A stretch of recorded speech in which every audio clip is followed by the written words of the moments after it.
Meave's closest advisors already awaited her in the command tent. In a few brief words, the Queen gave a report of the meeting, only with great effort masking the quavering in her voice. An army, an immense one, approaches from the west. If we meet in open battle, we stand not a chance. Damn it! Why did no one warn me? Our scouts were discovered, captured. It must be that. Yes, it didn't seem right. Our way so clear, so untroubled. We must flee? Not at all heroic, I admit, but sure as hell better than being trampled into the dirt. Easily said, but for a problem. Our force is chiefly infantry. The army that draws near includes cavalry, several regiments. We cannot hope to escape them. We cannot hope to hide. What do you advise? We've two options. Capitulate, Out of the question. or take the castle. Tonight. Suppose for a moment it's possible. Tell me how and at what cost. Are we to scale a mountain of comrades' corpses to reach the top of the wall? I know we're at war and many die. But to command our troops to take that citadel is to condemn them to certain death. Rivia's walls are unassailable, I fully agree. But there's more than one way to take any fort, and this fort too. I think I like where this is going. I know this citadel like no one else. I know its one potential weakness. The boat landing. Wait, that narrowest of piers between the two turrets? The one where the fishermen would land? The same. As I'm sure you recall, Your Grace, at that narrow pier's end stands a narrow door leading straight into the fortress. A small detachment could approach unnoticed, overwhelm any sentries, and get inside. What then? They would need to pass through the fort to the winch in the guardhouse, open the gate for the rest of the force. That is suicide. Perhaps, but as options go, we have it alone. And I'm to choose to send folk there? Most certainly to die. You needn't choose anyone, for I volunteer, and will take only those willing to do the very same. Bloody wretched plan. And you've a better one, do you? Of course. I'll go instead. Beg your pardon? I don't. Face it, Reynard, you couldn't sneak past a corpse. Sound like a bloody tambourine in that armour. Apart from which, you're Maeve's right hand. So you ought to be by her side when the fighting starts.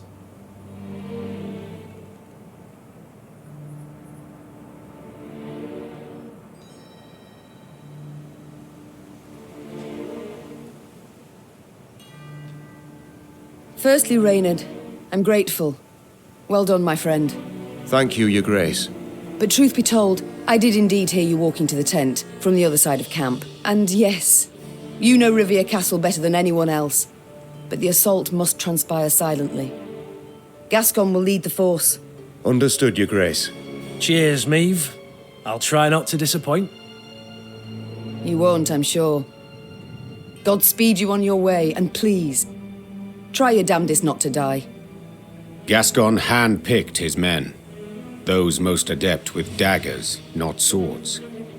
Noiselessly, they glided through the dark toward the castle, the light of its lanterns blurred by the evening mist. Maeve watched anxiously as the boats glided away, her heart pounding in her ears. All depended on this mission. The fate of her realms, perhaps all the North, the lives of her troops, and her own. Now there was naught she could do but wait. Good luck, She whispered, gazing at the fortress walls, cloaked by the dark that seemed to surround all now.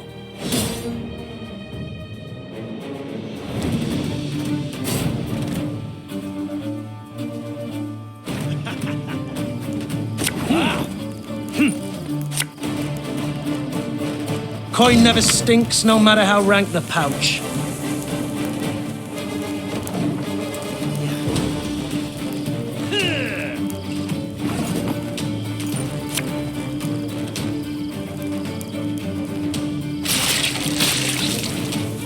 Knock 'em off the wall! Let's teach 'em to fly!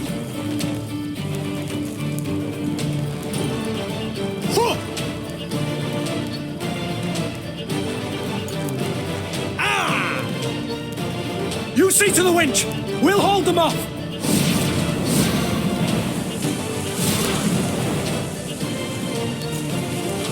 Yeah! This must be it! Grab the winch! Open the gate! The Lyrians prepared for battle, their silence absolute, in darkness, illuminated only by the pale light of the moon. Meve was restless. She paced nervously in a circular pattern, awaiting the signal they'd agreed upon. Blast, it's taking long. Much too long. Finally, a torch's faint glow appeared atop the towering walls. It disappeared, then glowed again, and one more time around. Meve leapt in the air, and as she did so, barely stifled a cry of utter joy. They made it! It worked! Willem! It's time! Sound the horns! Attack! Moments later, Lyrians in the hundreds burst from the trees. The Nilfgaardian defenders loaded their catapults and ballistae. They did so slowly, convinced the castle walls remained impenetrable. Then they heard chains, grinding and clinking, and the sound sent shivers down their spines. Bewildered, they watched the main gate rise as the attacking force rushed forth. General Epdahi dispatched an elite unit to take back the winch at once. Yet he saw this was in vain and all was lost when Meve rode into the castle courtyard. Meve had begun the day known as a great warrior. Yet by night's end, legend was the cloak she wore. Her shield stopped powerful blow after blow as her blade found gaps in her foe's black armor. At first, Nilfgaardians scoured the fray in search of the Queen, hoping to prove great heroes. Soon, she was their chief scourge, and they began to flee before her blade that sung their death. Retreat! Retreat!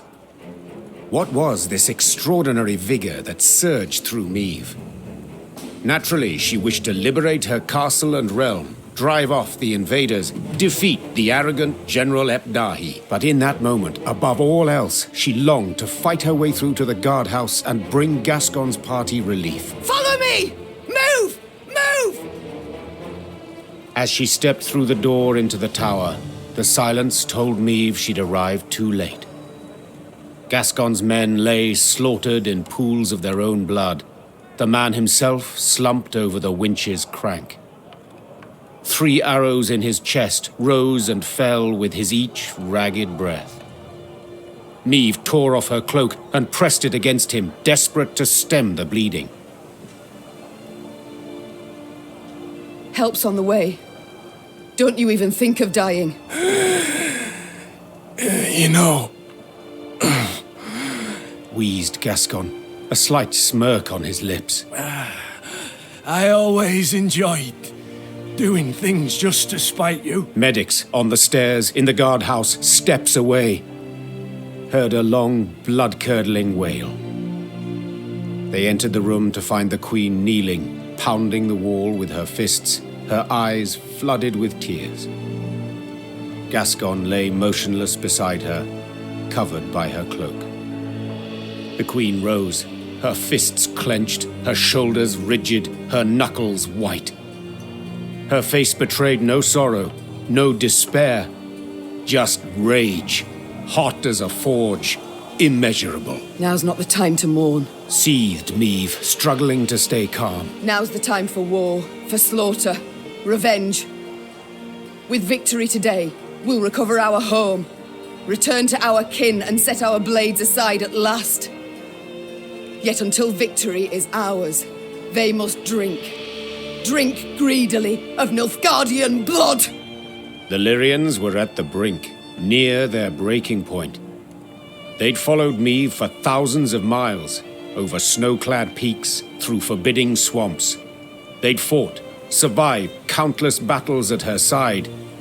And though their gazes were now weary, she knew they'd follow her into fire. Your Grace, the Black-Clads, They've holed themselves up in the upper keep.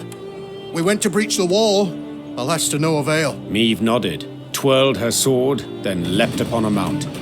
Her eyes spoke pure determination. So we'll bloody well try again.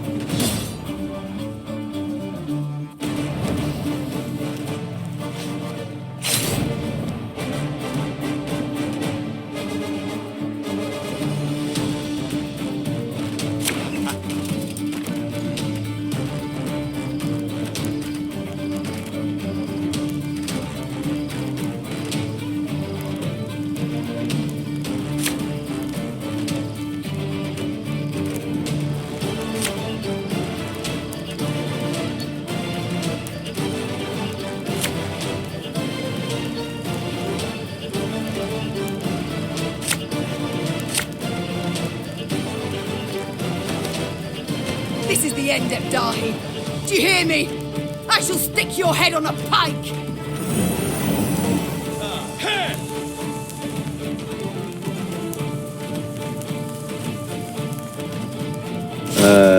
Warum?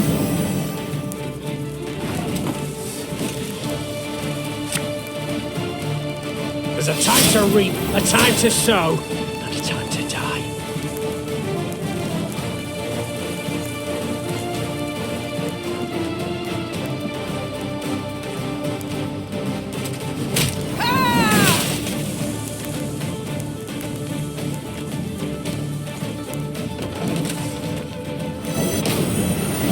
I must thank you. Your fortress has superbly solid walls. Diabel am Arsch.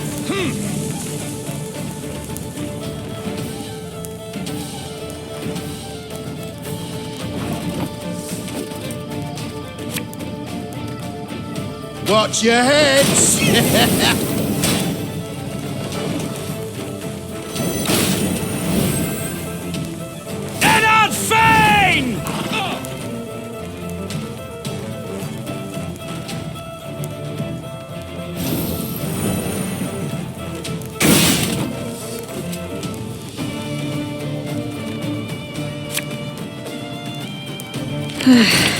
Doubt I'll ever pay off these school loans.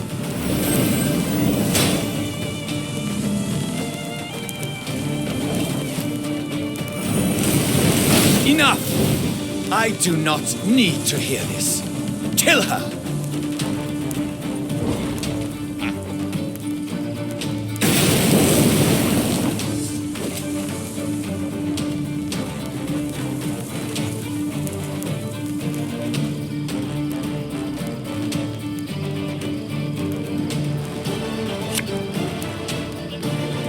All right, that's no problem.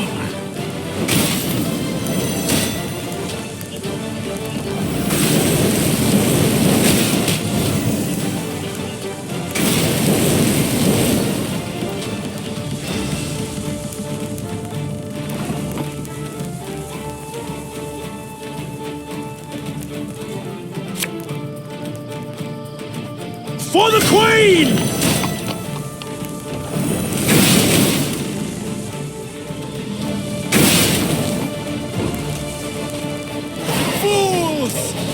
Surrounded by fools!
Retreat!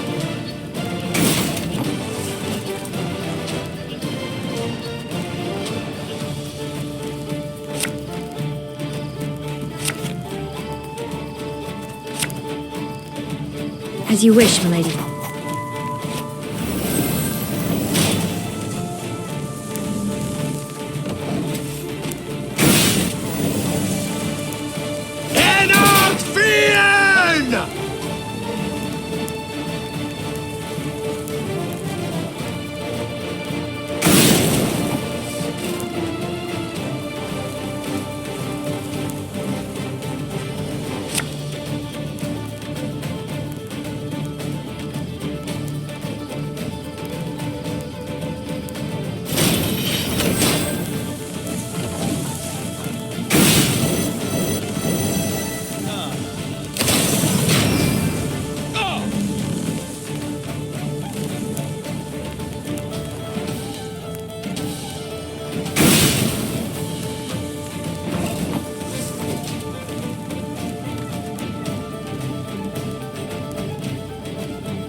Should have listened to me, old lady. This harvest will be reaping black-clad heads. My spirit's willing and all, but these damn boots are killing me. Aye. Should have listened to me, old lady. This harvest will be reaping black-clad heads.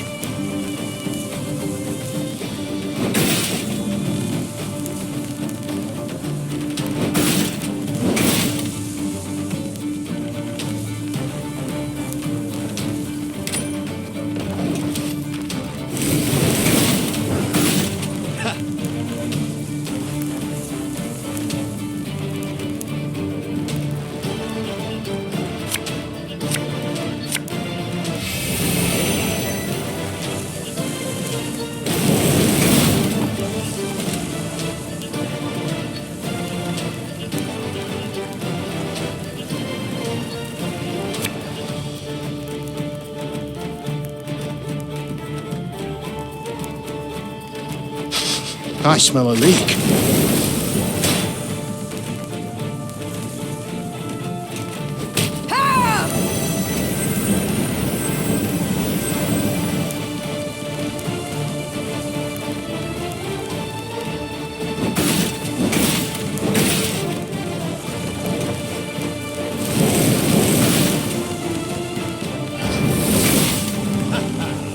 Archers, let it be night. Obscure the sun with arrows. Hey!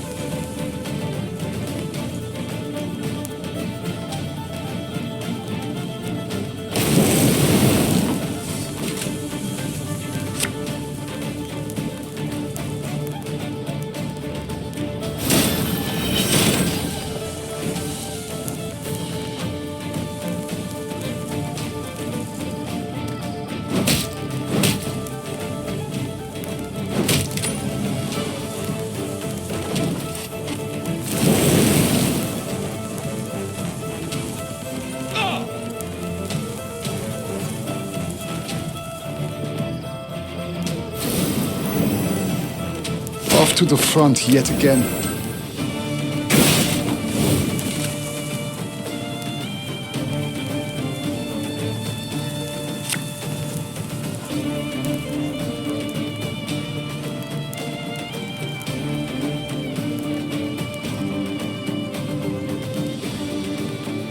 No time for that!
Orders! All roads lead to Nilfgaard!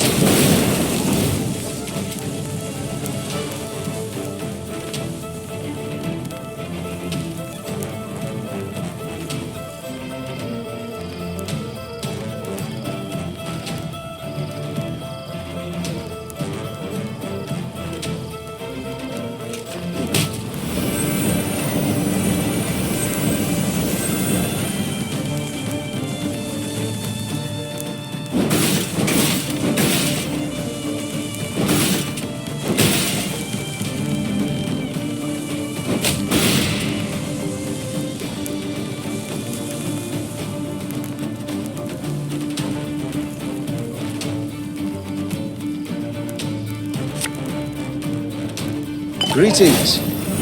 What is it?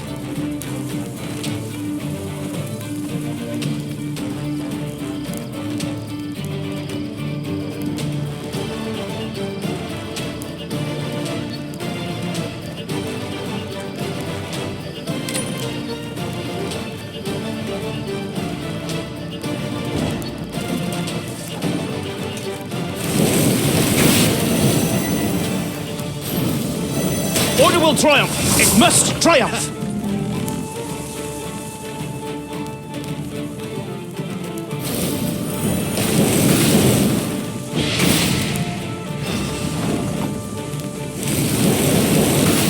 Quiet, or the Commissar will hear.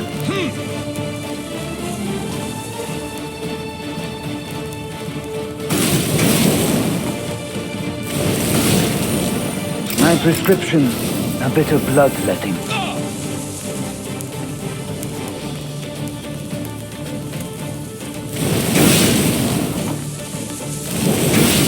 Inarim Yalde Kronfair.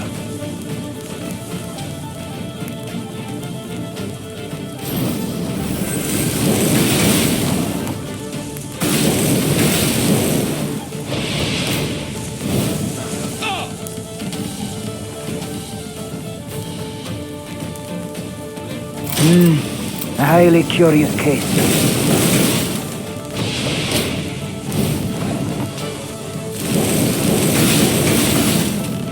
Barbarians.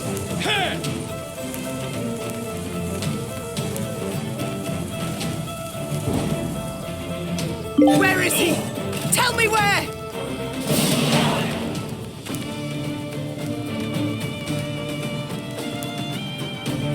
Nilfgaard had the upper hand, yet the black-clad spirits had suffered.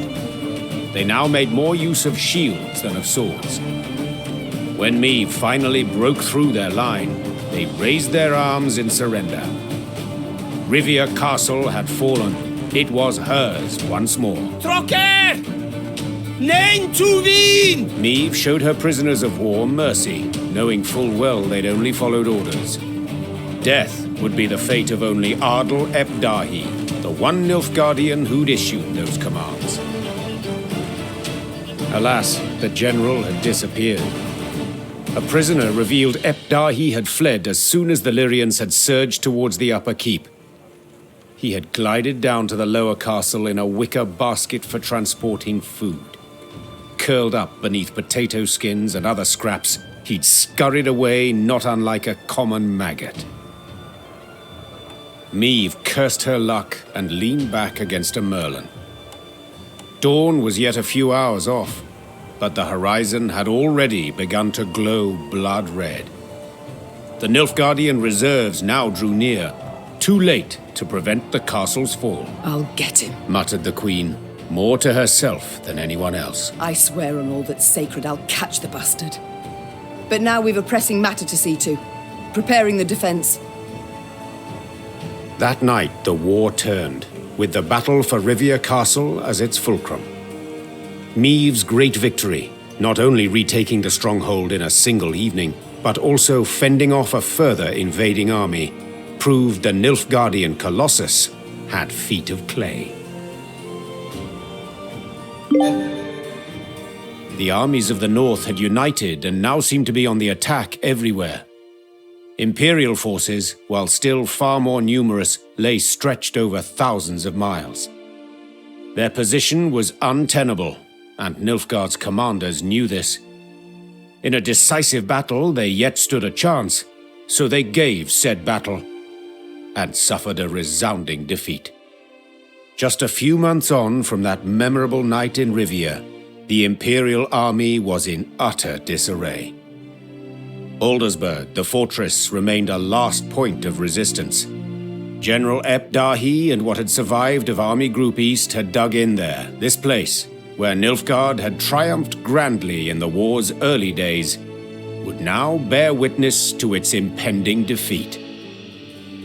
It seems history, after all, has a sense of justice, or humor, or both. Though Meve had already reclaimed her realm, she refused to retire her sword just yet. For King Demavend had requested her aid in purging Edirn of the invader. How could she refuse? She owed the king a favor, firstly. Yet she also had a burning desire to settle the score with Epdahi. Demavend's envoy and I spoke, Your Majesty. The king has Aldersburg surrounded. He awaits and won't begin the assault till you arrive. Good. I truly hate to miss it. Tell the troops to prepare. Gear and ire. Of course, Your Grace. Yes? Is there something else? Pardon my boldness, Your Grace, but I can't help but be concerned. You don't sleep. You've the air of illness about you. I think back to that night in Rivia often, to Gascon's death. Perhaps I made a mistake. Perhaps he didn't have to die. He didn't, Your Majesty. He needn't have been there at all. I'm a soldier. I swore to serve you. Gascon, not so. He might have left at any time. Guilt, pity trouble you, Your Grace. I know. But he signed on willingly and knew exactly what for. Gascon gave his life for he thought you worthy of it. There's no greater proof of friendship, no greater gift one can give. Accept it, Your Grace, and remember him with gratitude, not sorrow. You're right. I thank you, Reynard. That I needed to hear. We've talked enough. We must march on to Aldersburg. Your Grace, if I may. Some of our comrades in arms would like a word with you. The war nears its end. Paths are likely to diverge. I see. Thank you. I shall stop by the mess tent later.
Look, 'tis Meve, slayer of the Blacklands. Long live the Queen!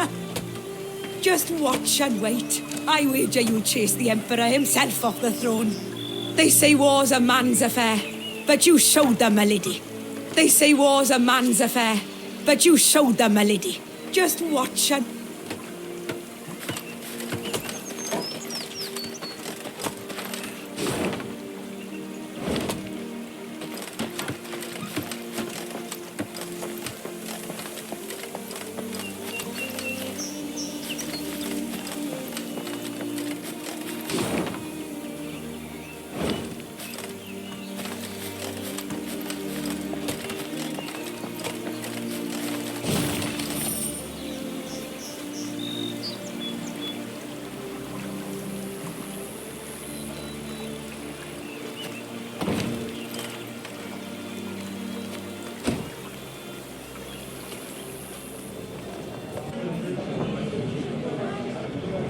pleased to see you again, Mom. You need something? The war's near its end. The future, what does it hold for you, Isabel? Wise counsel will always find a place at my court. A tempting offer, Mom. So be it. I shall stay. But I've one condition. You're never to force me to wear shoes. Ha! These terms I can agree to. Duty calls. I must go. Of course. Should you need me, I'll be here.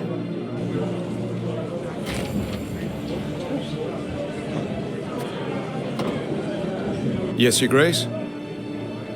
The war nears its end. What next for Reynard Odo? Whatever you command, Your Grace. Is something amiss, my lady?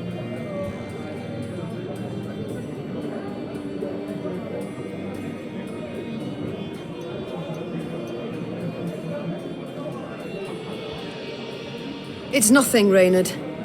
Unimportant. It's time I attended to other matters. Huh? What is it now? The war nears its end.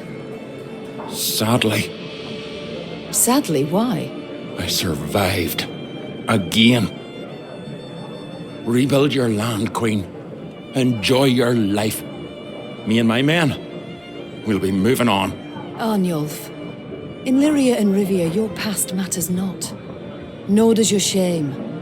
Stay. What about after? What do I tell my ancestors when the time comes? I yearn to sit at their table, lass, and drink mead in their company, so go I must. So long, Arnulf. Always good to see the Queen. How can I help you? Our conversation in Mahakam. Do you recall it? When you resolved to join my force, leave your homeland? Of course. Clear as day, that. You saved me and my clan. I'm in your debt. Will be for some time. Well, we've won the war. And you had a hand in the victory. Heavily so. As I see it, you've more than repaid your debt.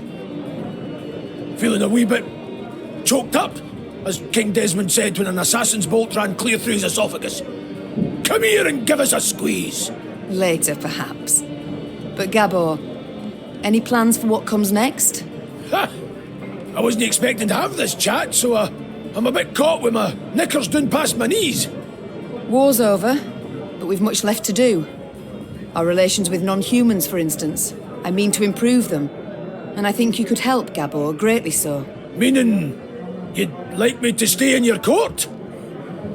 I'd see it as an honour, Your Majesty. An honour true. We shall return to this conversation later. No skin off my back. We see each other, Your Grace.